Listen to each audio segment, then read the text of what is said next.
Check करो फसल का रंग माशाल्लाह सोने रंगी हुई पी फसल। तो जिमीदार वेख वेख के खुश भी होंदा है रंग फसल का। तो खण खण कर रही है, खड़कना शुरू हो गई है। लेकिन जो रेट सुनता है इहदा फिर सोचता भी है भी की बचेगा तो की कर देना तो की करदे लाने ने। जिमीदारां बेचारिਆਂ ने जिहड़ा रेट आड़तिया दस रहा है, जिवें जिवें फसल करीब आ रही है रोज़ का रेट जिहड़ा ना वो थले आ रहा।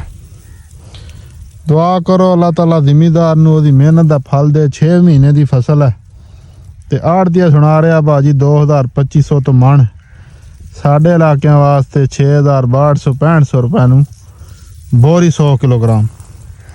दूसरा साल जिमीदार बेचारे की फसल का मुल नहीं पै रहा। दुआ कर सकने अल्लाह ताला इसदा मुल पाए ते हुक्मरानां नूं अल्लाह ताला समझ दे जिमीदार की फसल का भी कोई मुल पाउण। वसलाम। मेरा नाम मोहम्मद अनीस।